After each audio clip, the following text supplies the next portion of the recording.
On a quiet night, the streets were deserted as Joe and Olga Connell relaxed in their home, unaware of the danger outside. Suddenly, noises indicating a struggle shattered the calm, and by the time anyone noticed, it was too late.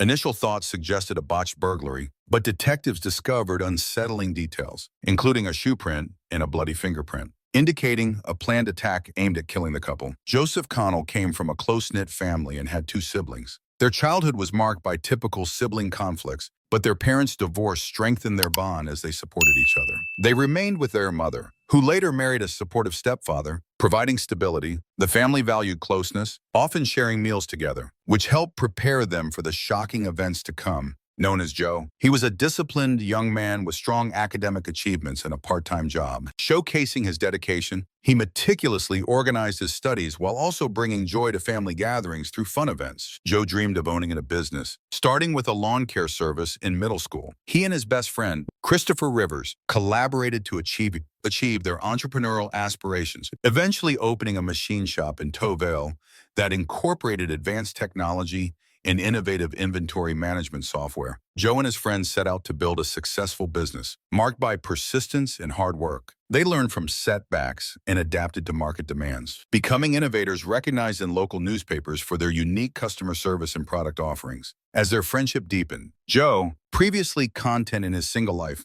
met Olga, a captivating Russian woman online. They quickly connected over shared values, and Joe shared insights from his past, growing closer through meaningful conversations. Joe proposed a trip to explore the city together, but he had concerns since Olga hadn't met his family, who were important to him. Confident they would embrace her, Joe introduced Olga to his family, who were charmed by her spirit. Their relationship blossomed quickly, and Joe began planning their wedding. Driven by an urgency neither fully understood, surveillance footage showed unusual activity before the shooting, providing insights into the crime. Forensic analysis confirmed that shell casings were fired from guns linked to known gang members, supporting the targeted attack theory. Witnesses noted a black sedan parked nearby and fleeing the scene, while forensic technicians found gunshot residue on a fence, indicating at least one shooter was close. The total of 15 shots suggested a calculated execution, with assailants likely waiting for Joe and Olga to return home after celebrating Joe's birthday. Law enforcement recovered multiple shell casings from high-caliber firearms, indicating multiple shooters. Investigators spoke with Joe's family,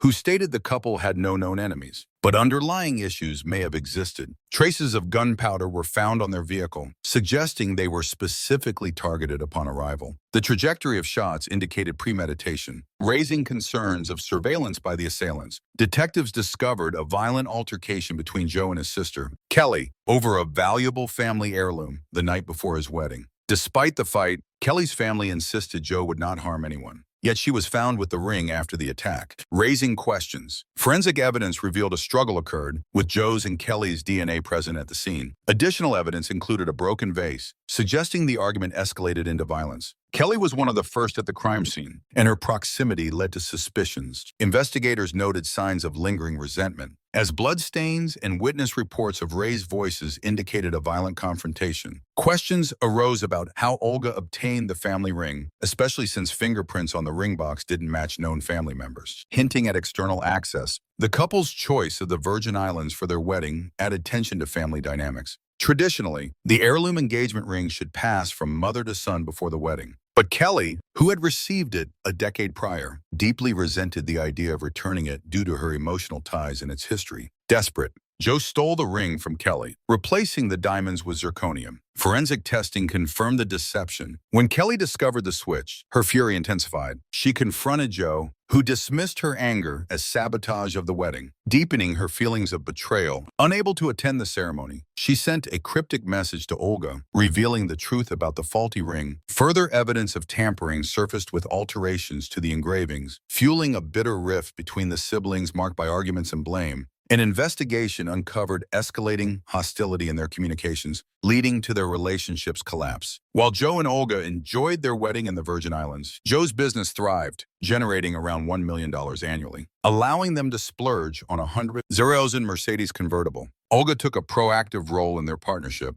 leveraging her intelligence and stock market experience to help expand Joe's business. But just a week before the attack, their home was burglarized. Forensic analysis revealed that intruders had broken in through a back window, leaving fingerprints behind, and a size 11 sneaker print in the living room. suggesting a male intruder. On the day of the burglary, Olga wore her diamond ring while several pieces of jewelry were stolen. Security footage showed a suspicious individual near their home before the incident. But detectives began to suspect an inside job and scrutinized Kelly. Despite her apparent devastation and cooperation during questioning, past tensions between Kelly and Olga raised suspicion. Although investigators found gloves at the crime scene that did not fit Kelly, there was no forensic evidence linking her to the crime, and she maintained her innocence despite pressure from police. At Joe's funeral, her grief was evident, especially as he had defensive wounds, indicating a struggle. Detectives further probed Joe's concealed financial issues and questioned possible jealousy motives related to Olga's beauty. Evidence of a struggle in the living room suggested heightened emotions were involved, while angry messages found on Olga's phone hinted at unresolved conflicts from the past. Ballistics linked the murder weapon to a former associate of Joe, indicating deeper connections at play.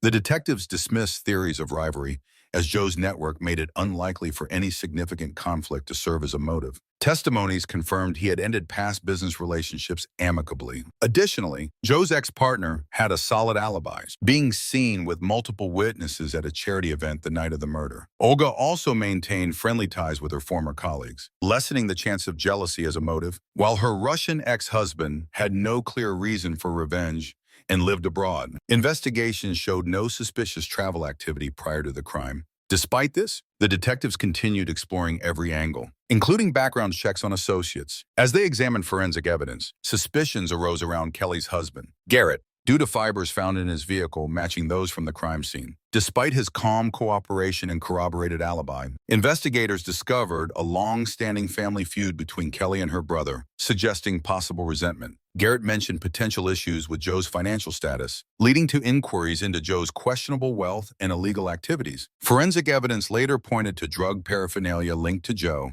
and while detectives were initially skeptical of Garrett's claims, emerging evidence revealed Joe's hidden debts and connections. Concerns about Joe's unusual behavior emerged in the weeks before his death, including unaccounted meetings and claims that he had been secretly selling steroids for 2 years. Authorities found transaction records that confirmed his involvement in the illegal drug trade. The investigation shifted to Christopher Rivers, Joe's business partner, after surveillance footage showed them meeting at suspicious locations. Unlike others mourning Joe's death, Chris exhibited an unsettling calmness, which raised suspicion.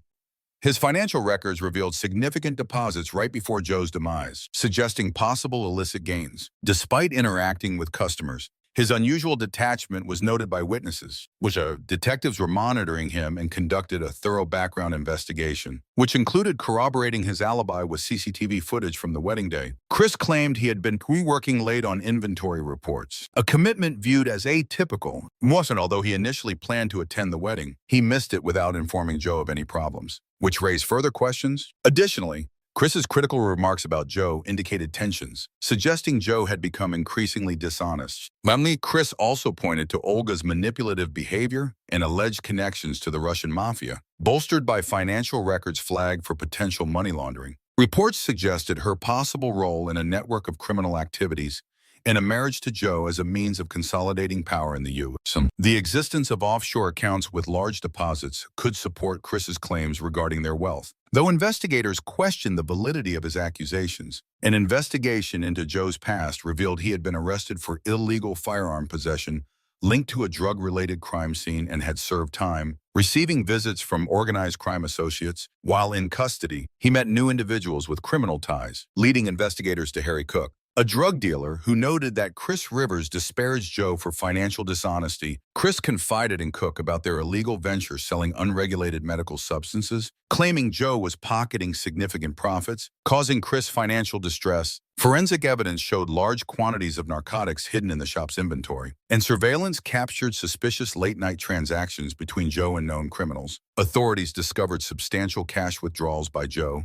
coinciding with Chris's concerns. Initially framed as lighthearted comments that escalated to Chris asking Cook for help in eliminating Joe. After Cook declined, Chris's behavior suggested deeper motives. prompting detectives to investigate him further. Despite a solid alibi, the investigation into Chris's finances revealed unreported withdrawals, while forensic evidence linked him to the crime scene, including fingerprints on a knife and DNA samples, complicating his alibi with indications of possible premeditation. Despite the company's financial troubles, it faced unexplained losses. Forensic accountants found undocumented transactions, raising concerns about reported expenses.